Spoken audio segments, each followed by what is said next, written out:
नमस्कार, आपका बहुत बहुत स्वागत है बिग डिबेट में। मैं हूं आपके साथ अभिषेक तिवारी। आगामी लोकसभा चुनाव की भारतीय जनता पार्टी ने तैयारी तेज कर दी। प्रधानमंत्री मोदी 11 फरवरी को जनजाति बाहुल झाबुआ जिले में आने वाले हैं। वह यहां जनजातीय सम्मेलन को संबोधित करेंगे। प्रधानमंत्री मोदी के इस प्रवास को लोकसभा चुनाव के प्रचार का शंखनाद माना जा रहा है।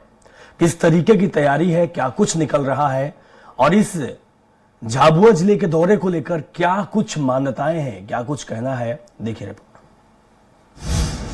11 फरवरी को दौरा करेंगे पीएम। झाबुआ से लोकसभा चुनाव प्रचार का आगाज। चुनाव प्रचार का शंखनाद करेंगे पीएम मोदी। झाबुआ में जनजातीय सम्मेलन को संबोधित करेंगे पीएम मोदी। जनजातीय सम्मेलन से आदिवासियों को साधने की कोशिश। मुख्यमंत्री डॉक्टर मोहन यादव समेत प्रदेश के कई सीनियर लीडर भी मौजूद होंगे। अब से कुछ समय बाद देश में लोकसभा चुनाव होने वाले हैं। लोकसभा चुनाव को देखते हुए भाजपा, कांग्रेस समेत अन्य सभी दल चुनाव की तैयारी में जुट गए हैं। इसी कड़ी में भाजपा के चुनाव प्रचार प्रारंभ करने की तारीख और जगह भी सामने आ गई है। भाजपा के चुनाव प्रचार का शंखनाद पीएम मोदी करेंगे। झाबुआ आदिवासी बहुल इलाका है। भाजपा विधानसभा चुनाव की तरह लोकसभा चुनाव में भी आदिवासी सीटों पर बढ़त बनाने की कोशिश कर रही है। विधानसभा चुनाव में प्रचंड जीत मिलने के बाद अब लोकसभा चुनाव में भी भाजपा की नजर आदिवासी वोटर्स पर है। डॉक्टर मोहन यादव की लीडरशिप वाली भाजपा सरकार के साथ साथ संगठन का फोकस आदिवासी वोट बैंक पर है। प्रदेश में आदिवासी वोटरों की हिस्सेदारी 22% के करीब है। यही वजह है कि सत्ताधारी भाजपा हो या विपक्षी दल, कांग्रेस दोनों ही आदिवासियों को लुभाने में कोई कसर नहीं छोड़ रहे हैं। आदिवासी वोटर्स को साधने की बीजेपी की रणनीति। एमपी में सत्ता की चाबी है आदिवासी। आदिवासी वोटर्स की संख्या करीब 22%। प्रदेश की 29 सीटों में से 6 लोकसभा सीटें आदिवासियों के लिए रिजर्व।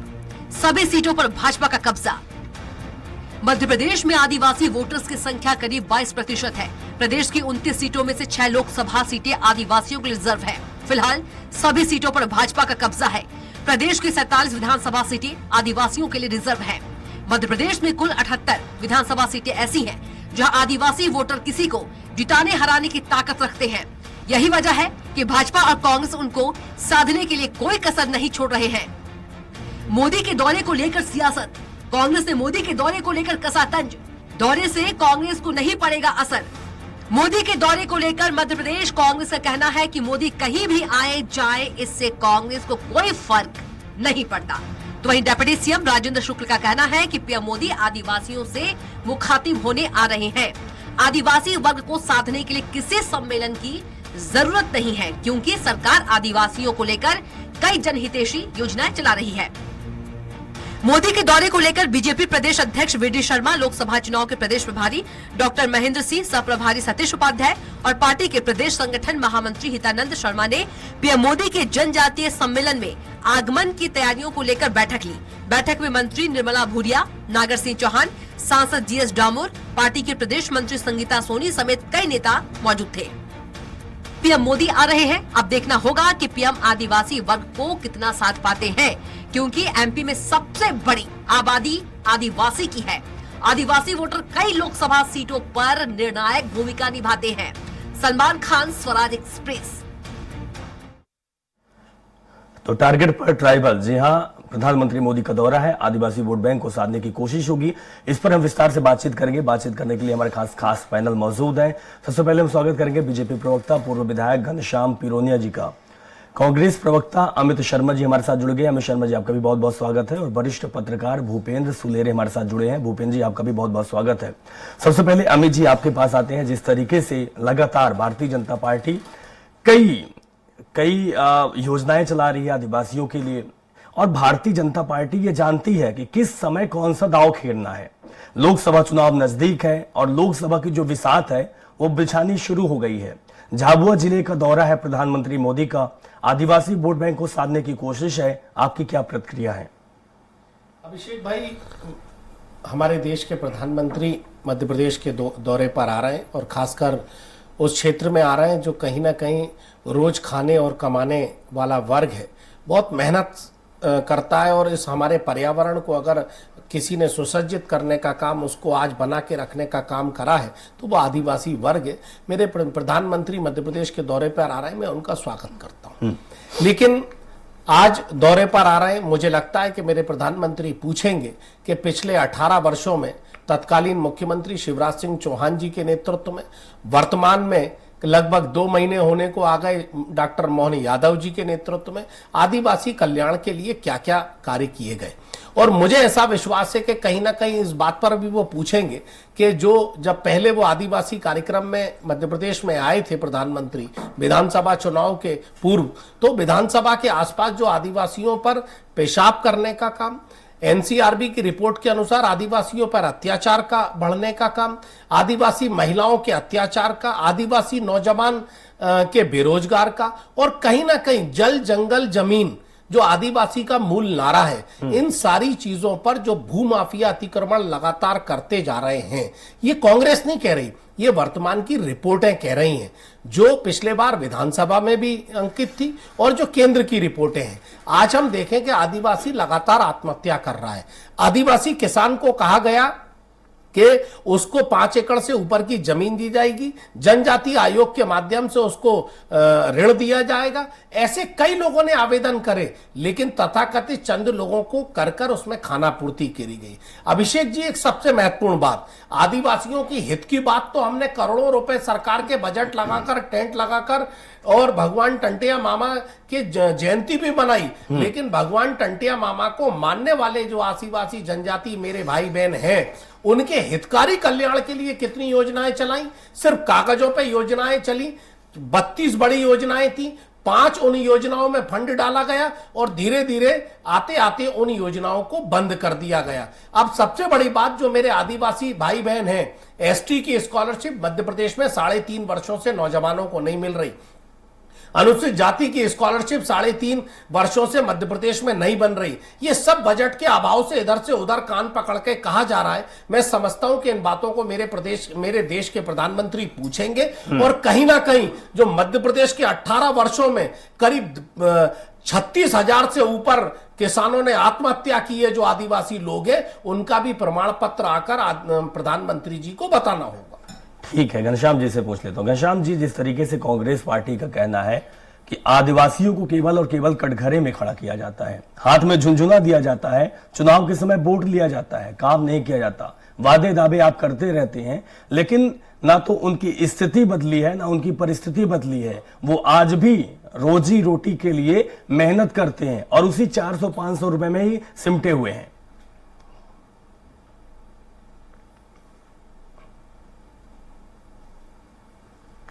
जी घनश्याम जी,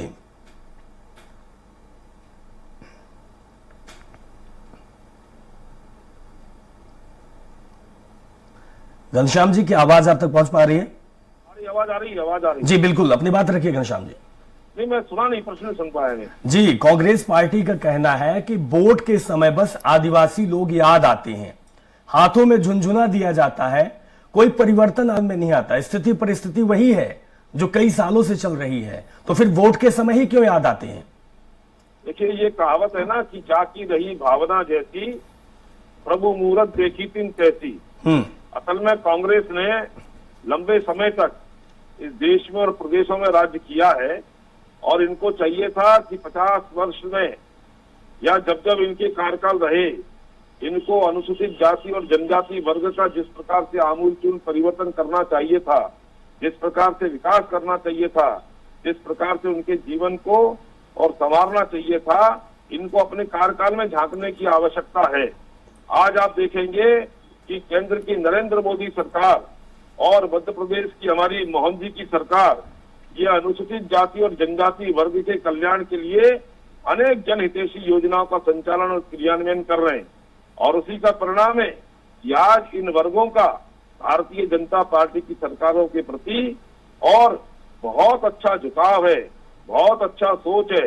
और इसलिए आज आप देखेंगे हिंदुस्तान में भारतीय जनता पार्टी की सरकार के कार्यकाल में आदरणीय द्रौपदी मुर्मू जी को और हिंदुस्तान का राष्ट्रपति बनाकर जो सम्मान, जो उस प्रकार का आदर और जो भारतीय जनता पार्टी के और हमारे पुरोधाओं ने दिया है, ये कभी भी नहीं, कांग्रेस ने घनश्याम फैसला जी, किया भारतीय है। जनता पार्टी ने द्रौपदी मुर्मू को देश की प्रेसिडेंट बना दी, राष्ट्रपति बना दी।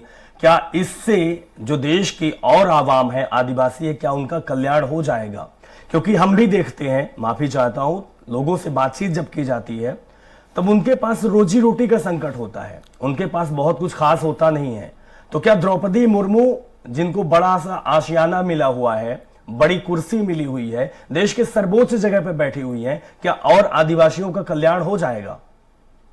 देखिए ये तो प्रतीक रहता है, ये प्रतीक रहता है और प्रतीक के माध्यम से पूरी समाज को सम्मान देने का एक श्रेय रहता है। ये आपने सही कहा। मैं निवेदन करना चाहता हूँ, क्या आज प्रधानमंत्री आवास के माध्यम से आज हमने अनुसूचित जाति और जनजाति वर्ग के लोगों को उनके सिर पर छत देने का काम नहीं किया? क्या हमने आयुष्मान योजना के माध्यम से ऐसे वर्गों को और 5 लाख रुपए तक का उपचार के लिए, इलाज के लिए मुहैया कराने का काम नहीं किया है? क्या कभी कांग्रेस के जमाने में इस प्रकार की कार्रवाइयां, गतिविधियां हुई हैं क्या? आज आप देखेंगे इन जनजाति वर्ग के कल्याण के लिए इतनी सारी योजनाएं, और जब कमलनाथ जी की सरकार आई थी तो जो शिवराज सिंह जी की सरकार में योजनाएं प्रारंभ की गई थी, इन वर्गों को प्रतिमाह पैसा देने का काम हो या अन्य प्रकार की सुविधाएं हो, वो हमारे कमलनाथ जी की सरकार ने उनको बंद करने का काम किया था। इसलिए प्रतीत होता है कि कांग्रेस केवल इन वर्गों का वोट कैसे मिले, इन वर्गों के वोट के माध्यम से सत्ता पर कैसे काबिज हो, ये करने का काम करती है। भारतीय जनता पार्टी तो ये सतत चलने वाले कार्यक्रम है, और इसलिए प्रधानमंत्री जी आ रहे हैं तो कांग्रेस को लग रहा है कि हमारा वोट बैंक ना खिसक जाए, और इसलिए वो इस प्रकार के अनर्गल बयानबाजी करते हैं। ये भारतीय जनता पार्टी संगठन के माध्यम से जो कार्यक्रम समय समय पर होते हैं, उनको हमारा शीर्ष नेतृत्व से लेकर के प्रदेश नेतृत्व, ठीक है घनश्याम जी। भूपेंद्र जी, आपसे पूछ लेता हूँ, जिस तरीके से प्रधानमंत्री मोदी का ये दौरा है, कह सकते हैं कि शंखनाद है लोकसभा चुनाव का, और झाबुआ में पहली रैली उनकी झाबुआ जिले को चुनी गई, जहां पर आदिवासी बाहुल्य लोग हैं। क्या कुछ समझ सकते हैं? क्या वाकई में आदिवासियों के वोट बैंक को हथियाने, उनको भरोसा दिलाने में प्रधानमंत्री मोदी माहिर हैं, इसीलिए झाबुआ जिले को चुना गया? जी अभिनव जी, देखिए 11 तारीख को उनका झाबुआ जो आदिवासी बाहुल क्षेत्र है वहाँ पे, क्योंकि ये राज्य ही आदिवासी बाहुल क्षेत्र है और यहाँ पे निश्चित रूप से वनवासियों की बहुत ज़्यादा आबादी है, और प्रधानमंत्री जी का भी फोकस विधानसभा में भी रहा और लोकसभा भी रहा। उन्होंने यहाँ पे राज्यपाल भी जनजाति वर्ग के, गुजरात से जो मंगू भाई हैं वो भी जनजाति वर्ग से हैं, और लगातार वो इस जाति के, इस समुदाय को फोकस कर रहे हैं।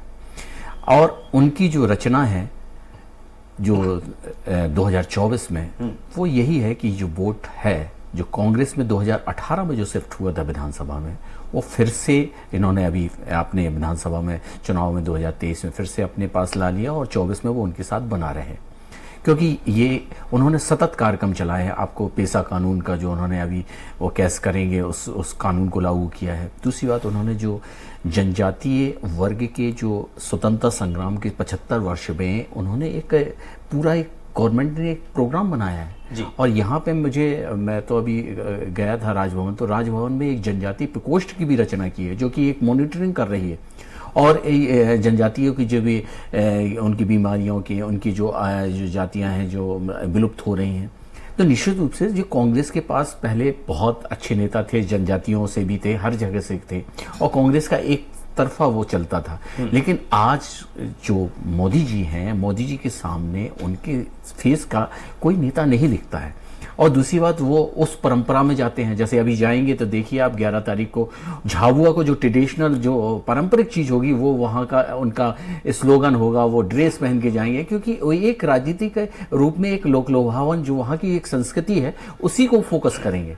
क्योंकि मैंने बहुत से उनके कार्यक्रम देखे हैं जो शुरुआत करते हैं, तो वो एक, तो निश्चित रूप से कांग्रेस को बड़ी मेहनत करनी पड़ेगी, और कांग्रेस को अपना जो पारंपरिक उनका जो वोट है वो फिर से लाने के लिए उनको भरसक कोशिश करनी पड़ेगी। और इस बार उनकी जो बूथ लेवल पे जो तैयारी है वो बहुत तगड़ी है, क्योंकि इसका एक कारण है क्योंकि अभी विधानसभा चुनाव जीत के आए हैं, लेकिन कांग्रेस ने भी अपने नूतन में परिवर्तन लाए हैं, युवाओं को अभी देने को उन्होंने 50-50 का भी वो रखा है, और यहाँ पे भी तो पहले से ही लागू हो गया। बीजेपी ने 6 सांसद उतार ही दिए थे, तो वो तो 6 आएंगे ही नए, और भी लोगों को, नए लोगों को लाएंगे। तो दोनों पार्टी अपने नवीन प्रयोग कर रही है। अब ये अपनी योजनाओं जनता तक कैसे पहुंचाना है, वनवासी आदिवासी को लोग तक का कैसे पहुंचाना है, उनकी मर्मरता को समझना कैसे है, उनको मुख्य धारा में लाने की बात कैसे करना है, ये सब चीजें बहुत महत्वपूर्ण है। जो कम्युनिकेशन को डिलीवर कर लेगा और वो निश्चित रूप से उनके मददगार को प्राप्त कर लेगा। और मोदी जी इस चीज में आज तक जो उनकी है वो समझ में आता है, उनके कद का नेता अभी वर्तमान में तो नहीं दिखता। जी, मतलब कांग्रेस के लिए बड़ी कठिनाइयों का दौर चल रहा है। भूपेंद्र जी, आपने एक बात बोली कि प्रधानमंत्री मोदी लैंग्वेज, भाषा इस्तेमाल करने लगते हैं, जिस जगह जाते हैं कपड़े पहनने लगते हैं, वहां के जो इष्ट देवता हैं उन लोगों को करने लगते हैं। ये चीजें बहुत इम्पैक्टफुल होती है और जनता का जुड़ाव सीधे हो जाता है। अमित जी, ये तो साफ है कि भारतीय जनता पार्टी लगातार ग्राउंड में काम करती है, अपेक्षाकृत कांग्रेस पार्टी, आप लोगों की अपेक्षाकृत जो कमियां होती है उसको सुधारने में भारतीय जनता पार्टी तुरंत लग जाती है, चाहे वो विधानसभा चुनाव हो या लोकसभा चुनाव हो। जहां पर कमजोरी होती है उसको मजबूती देने का प्रयास करने लगते हैं, लेकिन आपके अंदर ये दिखाई नहीं देता अमूमन, और कारण यही निकलता है कि फिर आप पीछे हो जाते हैं। देखिए, बिल्कुल अभिषेक भाई, आपने ठीक बात कही कि कांग्रेस शायद दिखा नहीं पाती और भारतीय जनता पार्टी एक इवेंट कंपनी के माध्यम से दिखाने और पेश करने का काम बहुत बखूबी कर सकती है। अब भारतीय जनता पार्टी ने चुनाव के पहले आदिवासियों के कल्याण की जो बात करी थी, आदिवासियों को नेतृत्व की बात करी थी, लेकिन जब सरकार बनी तो मुख्यमंत्री किसी और को बनाया, और जो महत्वपूर्ण 2 और पद थे, उन महत्वपूर्ण 2 और पदों में उप मुख्यमंत्री भी किसी और को बनाया। अगर यही जनजाति और आदिवासी कल्याण की योजनाओं के उनको नेतृत्व देने की बात अगर होती, तो शायद इस बात पर कहीं ना कहीं एक उप मुख्यमंत्री के तौर पर किसी आदिवासी व्यक्ति को, चूंकि मध्य प्रदेश का जो अंचल है ज्यादातर आदिवासी हैं, उनमें से किसी एक को नेतृत्व कमान दी जा सकती थी। लेकिन कहीं ना कहीं उन्होंने सिर्फ बातों से खाना पूर्ति करी, वादे करे, वचन दिए, और सिर्फ उन पर एक खाना पूर्ति कर कर उनको एक शांत कर दिया गया। लेकिन कांग्रेस पार्टी ने, राहुल गांधी जी ने, खड़गे जी ने निर्णय करा कि मध्य प्रदेश में आदिवासी अंचल ज्यादा है, कहीं ना कहीं आदिवासियों के साथ भारतीय जनता पार्टी की 18 वर्षों की सरकार अन्याय कर रही थी। एक नए नौजवान को, जो 4 बार के विधायक हैं, उमंग सिंगार को मध्य प्रदेश की विधानसभा में नेता प्रतिपक्ष का नेतृत्व करने की जिम्मेदारी दी, और कांग्रेस ने दिखावे का काम नहीं करा, कांग्रेस ने करके बताया। दूसरे मेरे विद्वान साथी पूर्व विधायक जी कह रहे थे कि हमने द्रौपदी मुर्मू जी को, मैं याद दिला दूं कि ये तो आज आप अभी की बात कर रहे हो, हमने आज से 40-30 साल पहले आज जमुना देवी जी को उप मुख्यमंत्री मध्य प्रदेश का बनाया था, मंत्री कई बार बनाया, महिला थी, और कई ऐसे कांग्रेस ने कई बार बड़े बड़े पदों पर आदिवासी महिलाओं को, आदिवासी लोगों को ना कि मौका दिया, बल्कि उनको नेतृत्व करने का काम किया। अब रही बात मुद्दों की, जो शायद मेरे भारतीय जनता पार्टी के विद्वान साथी बता नहीं पा रहे कि किन योजनाओं में कितना फंड है। आज एक तरफ आदिवासियों पर पेशाब करी जाती है, फिर उनके पैर धुलाए जाते हैं, फिर उनको पहुंचा जाता है, और फिर वो दूसरी पार्टी में चला जाता है। अब मैं कहना चाहता हूं कि जो आदिवासियों को चप्पल बांटने का काम करते हो, कभी टोपी बांटने का काम करते हो, कभी कुछ जूते बांटने का काम करते हो, आदिवासियों को लैपटॉप देने का काम क्यों नहीं करते? आदिवासियों के वहां के स्कूलों को मजबूत करने का काम क्यों नहीं करते? कई आदिवासी अनुसूचित जाति जनजाति कल्याण आयोग के माध्यम से आदिवासियों को आगे बढ़ाने का काम क्यों 18 वर्षों से भारतीय जनता पार्टी ने नहीं करा? और मैं आपको प्रमाण के साथ बता दूं, मेरे विद्वान साथी पता कर ले भारतीय जनता पार्टी के सदन से, जो एमएलए थे मध्य प्रदेश में, गोविंद सिंह के जवाब में यह प्रूफ हुआ था कि 400 करोड़ का घोटाला आदिवासियों की तमाम योजनाओं के माध्यम से किया गया इस मध्य प्रदेश में, उनके साथ अन्याय किया गया। कई जमीनों पर जबरदस्ती आदिवासियों की जमीनों को हड़प कर दूसरे नेताओं के माध्यम से दिए गए। ये प्रामाणिकता है। इन प्रमाणों के आधार पर प्रधानमंत्री जी जरूर आ रहे हैं, उनका स्वागत है। और निश्चित तौर पर जैसा हमारे वरिष्ठ पत्रकार ने कहा कि वो ड्रेस पहनने में माहिर है, वो बातचीत करने में माहिर है, वो प्रेजेंटेशन करने में माहिर है, लेकिन इस माहिरगिरी से नीचे तबके के जो आदिवासी गरीब नौजवान है, आदिवासी गरीब महिला है, जो कहीं ना कहीं रोजगार की तरफ देख रही है, अपने साथ न्याय की तरफ देख रही है, उसके साथ अन्याय हो रहा है। नहीं तो अमित जी, तो कांग्रेस बीजेपी पार्टी तो बोल रही है कि हमने उनको आवास दे दिया है, उज्ज्वला योजना दे दी है, बहुत सारी योजना आई हुई है, उनको भी लाभ मिल रहा है। देखिए, मैं आपको जवाहरलाल नेहरू अर्बन मिशन योजना, जो डॉक्टर मनमोहन सिंह जी प्रधानमंत्री थे, तो जवाहरलाल अर्बन मिशन योजना चलती थी शहरी विकास योजना के माध्यम से, जिसमें छत देने का काम मध्य प्रदेश के अंदर 2,76,392 शहरी क्षेत्रों में हमने आदिवासियों को और अनुसूचित जाति जनजाति के लोगों को आवास दिया।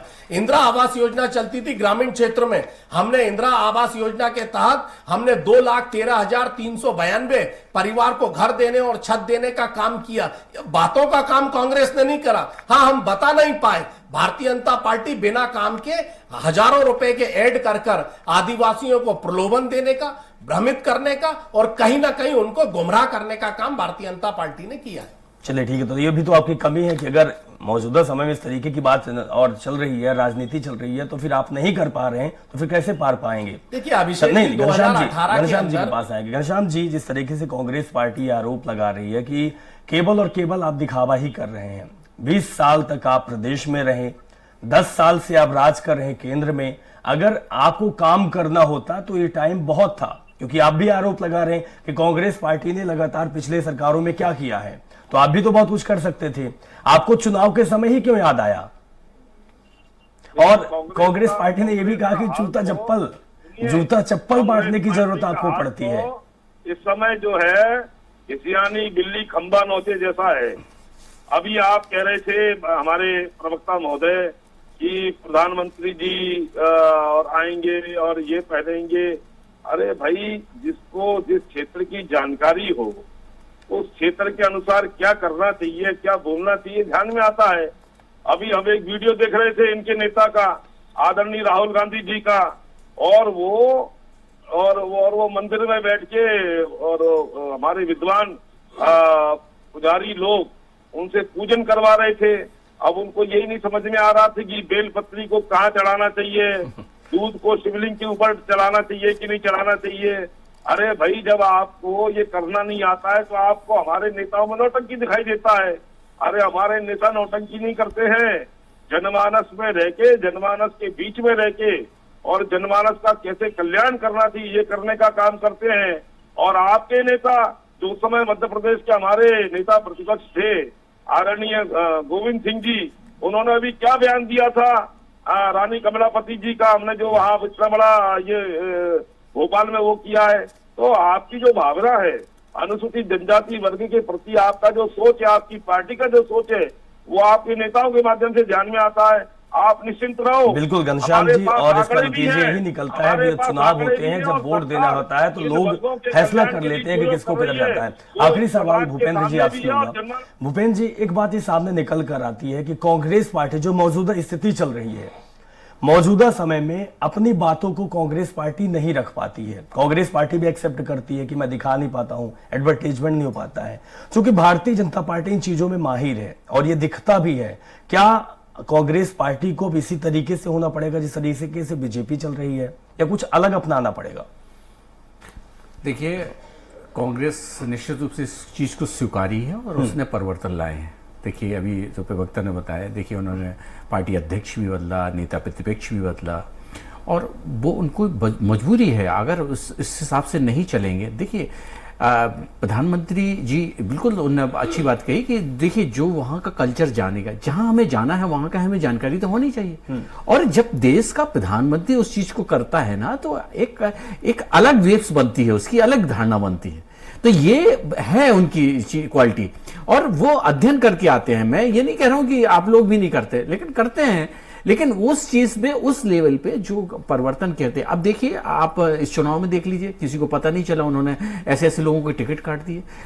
मुख्यमंत्री देखिए किसको बना दिया उन्होंने, तो ये अनुमान नहीं लगा पाया मीडिया तक। प्रत्याशित है, हाँ, प्रत्याशित चीजें करिए। और दूसरी बात, वहां उस संगठन में कहीं उहापोह की स्थिति नहीं आई, कहीं बगावत की स्थिति नहीं आई। ये भी तो देखिए आप, इसको बैलेंस बनाना भी तो एक बड़ी बात है। और वो उनको पता है कि मेरे ही कारण लोकसभा चुनाव लड़ा है, माननीय प्रधानमंत्री जी को पता है कि मैं ही अगुवाई पे मेरे ही से चुनाव लड़ा जाना है, तो वो अपने ही फेस करते। लेकिन इसमें कांग्रेस वो नहीं है। कांग्रेस को नए परिवर्तन लाने चाहिए, नए नवाचार लाना पड़ेगा, जनता का मर्म समझना पड़ेगा। वो लगातार लगातार सत्ता में पार्टी रही, लोग वाग अपने हिसाब से करते रहे, सेट करते रहे। अब वो समय चला गया, ये संगठनात्मक रूप से मजबूत होना पड़ेगा, हमें नीचे तक जाना पड़ेगा, लोगों की समस्या सुननी पड़ेगी और उस पर विचार कर रही होगी ये पार्टी, जमीन पे काम करना पड़ेगा और निश्चित रूप से कर रही होगी और नए करेगी, और करना भी चाहिए अगर अपने आप को इस तरह से स्थिर रखना है, क्योंकि वो टेक्नोलॉजी के साथ भी चल रहे हैं और ग्रोथ के रूप में भी चल रहे हैं। अभी आप पार्लियामेंट में देखिए ना, राष्ट्रपति के अभिभाषण में प्रधानमंत्री ने क्या जबरदस्त स्पीच दी है उसमें। तो निश्चित रूप से ये जब स्टडी करता है व्यक्ति, बिल्कुल बिल्कुल भूपेंद्र जी, और इन्हीं वजहों से लोगों का जुड़ाव हो जाता है जो प्रधानमंत्री मोदी के साथ जुड़ा हुआ, एक फेस बना हुआ है प्रधानमंत्री मोदी। देश में कहीं भी चुनाव हो, चाहे लोकल चुनाव हो, चाहे विधानसभा का चुनाव हो या फिर लोकसभा का चुनाव हो, प्रधानमंत्री को ही रखा जाता है। उसका कारण ये भूपेंद्र जी जो आपने बताया है। तो कह सकते हैं कि भारतीय जनता पार्टी के पास स्ट्रेटेजी कंट्रोल भी है, पावर कंट्रोल भी है, और डैमेज की स्थिति अगर बनती है वो भी कंट्रोल है। एक बात और कहना चाहिए, देखिए नहीं भूपेंद्र जी, माफी चाहता हूं, समय का कमी है इसलिए। तो जिस तरीके से प्रधानमंत्री मोदी का झाबुआ जिले का दौरा है 11 तारीख को, अब आदिवासी वोट बैंक को साधने की कोशिश है या फिर आदिवासियों के जीवन स्तर को सुधारने का एक सार्थक प्रयास होगा, ये आने वाला वक्त जरूर बताएगा। फिलहाल इस कार्यक्रम में बस इतना ही। आप सभी मेहमानों का बहुत बहुत धन्यवाद, बहुत बहुत शुक्रिया। तो जिस तरीके से प्रधानमंत्री मोदी का दौरा है, बीजेपी लगातार कह रही है कि हम आदिवासियों के लिए काम कर रहे हैं, तो कांग्रेस आरोप लगाती है। लेकिन 11 तारीख का जो दौरा है वो प्रधानमंत्री मोदी का किस तरीके से होने वाला है और इसका फर्क आने वाले चुनाव में कितना पड़ने वाला है, आने वाला वक्त जरूर बताएगा। फिलहाल इस कार्यक्रम में बस इतना ही। नमस्कार।